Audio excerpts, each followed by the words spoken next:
నలిపి నాకు చాలా భయం ఉండింది. మిమ్మల్ని అరెస్ట్ చేసినప్పుడు మీరు ఎట్లా వస్తారో బయటకు, అంత భయం ఎలా ఉండిందో. గౌరవ ముఖ్యమంత్రి గారిని ఆ రోజున అరెస్ట్ చేసినప్పుడు నాకు చాలా ఆవేదన ఉండింది. ఏం జరుగుతుందో లోపల, ఏం చేస్తారు? ఒక ఎంపీగా మిమ్మల్ని ఇలా చేయగలిగినప్పుడు ఆయన్ని కూర్చోబెట్టి రాష్ట్రంలో ఏమేం చేస్తారన్నది నిజంగా ఆవేదనది ఆ రోజు తగులుకు నాకు అనిపించింది. ఈ రోజున అందరం బయటకు వచ్చి నిలబడ్డాం. దేనికి? ఇది ఒక చంద్రబాబు గారి కోసం, మీకోసం కదా, ప్రజాస్వామ్యాన్ని నిలబెట్టాలని. ప్రజాస్వామ్యం it should be eternal vigilance. మనకి ఎటర్నల్ అంటే నిరంతర పహారా లేకపోతే మనకి సరిహద్దుల్లో మన హద్దుల్ని ఎలా కాపాడుకుని నిరంతర పహార అవసరము. ప్రజాస్వామ్యాన్ని కాపాడుకోవడానికి నిరంతర పహార అవసరం. అందుకని మేమందరం eternal vigilance is essential for democracy. మేమందరం బయటకు వచ్చి ప్రజాస్వామ్యాన్ని కాపాడుకోవడానికి మనందరం పడ్డ తపన ఈ రోజున ఈ సభ నిలువెత్తు నిదర్శనం. మీరు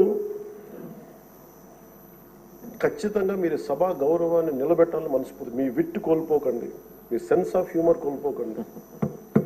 ఎందుకంటే మీరుంటేనే లైవ్లీగా ఉండి, మీరుంటే అన్ని నవ్వులు పువ్వులు ఉన్నాయి చూడండి. ఆనందాన్ని తీయకండి.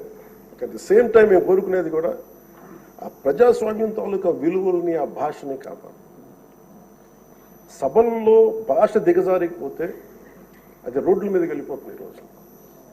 అంటే ఎవరు ఏం మాట్లాడుతున్నారో ఇష్టం వచ్చినట్టు మాట్లాడి, బూతులు తిట్టి, మేము ఇళ్లలోకి వచ్చి మీ ఇంట్లో మీ ఆడపడుచుని రేపులు చేస్తాం, మీ పిల్లల్ని ఎలా అంటాం.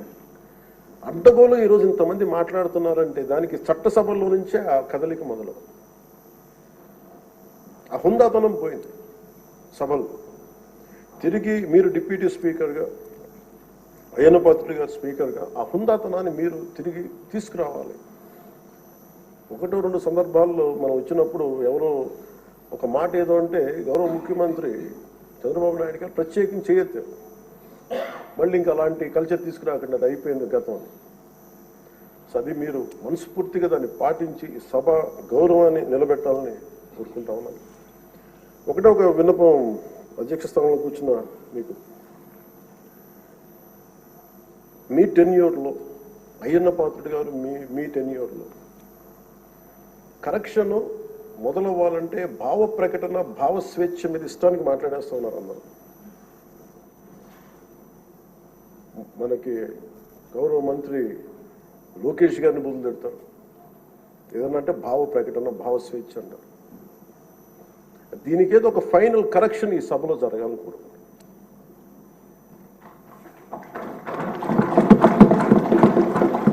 అంటే ప్రజలు నోరెత్తి ప్రకటన జరగాలి. డిసెంట్ ప్రజాస్వామ్యంలో dissent in democracy is very essential.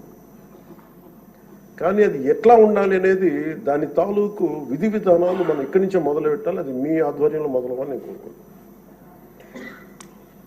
నేను కీలకంగా కోరుకుంటుంది ఈ రోజున మీ తరఫున గౌరవ ముఖ్యమంత్రి గారు కూడా తెలియజేస్తా ఉన్నాను. Social media abuse protection bill అత్యంత తక్కువ సమయంలో రావాలి, బాగా చర్చ జరగాలి. మీరు డిప్యూటీ స్పీకర్ హోదాలో ఉండి, అయ్యన్న పాత్రుడు గారు స్పీకర్ హోదాలో ఉండి మీ టెన్యూర్లో social media abuse protection bill రావాలి. మన హోంమంత్రి గారిని వదలలేదు, అనిత గారిని, ఇంట్లో ఉన్న ఆడవాళ్ళని వదలట్లేదు. అంటే ఒక సైకలాజికల్ అబ్యూస్, ఒక పాశవికంగా తయారయ్యారు, సేడిస్టిక్గా తయారయ్యారు. దీని మీద మనందరం irrespective of difference of opinion, విభిన్నమైన పొలిటికల్ పార్టీలు అయినొచ్చేమో కానీ ప్రజాస్వామ్యాన్ని కాపాడటం కోసం Andhra Pradesh should lead by example introducing social media abuse protection bills. ఎందుకు చెప్తున్నానంటే మీలాంటి వ్యక్తిని, మీరు మెంబర్ ఆఫ్ పార్లమెంట్ అయ్యండి, మిమ్మల్ని ఇంత ఇబ్బంది గురి చేస్తే ఇంక సగటు మనిషి పరిస్థితి ఆలోచించడం. 3 ఏళ్ల బిడ్డలు, 5 ఏళ్ల బిడ్డలు కూడా రేప్ చేస్తున్నారు, క్రిమినల్స్ అంతా చెలరేగిపోతున్నారు అంటానికి కారణం ఈ చట్టసభలు ఇష్టారాజ్యంగా మాట్లాడి దానికి ఒక క్రిమినల్ నక్సెస్ లాగా ఇందాక ఎస్కోబార్ ఒక డ్రగ్ కార్టెల్ స్టార్ట్ చేస్తే వీళ్ళ క్రిమినల్ ఎంపైర్ని గాడి చేసుకోవడానికి ఒక సోషల్ మీడియా, ఒక అబ్యూసివ్ కార్టల్ని ఒకటి స్టార్ట్ చేసి ప్రజల్ని భయభ్రాంతుల్ని చేసి అందరినీ భయపెట్టేసి కంట్రోల్ చేయడం, నియంత్రించడం.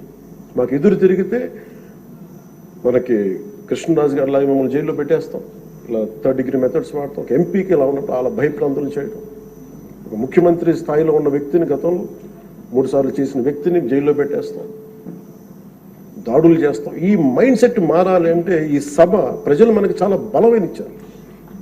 వాళ్ళని 11 మనల్ని 164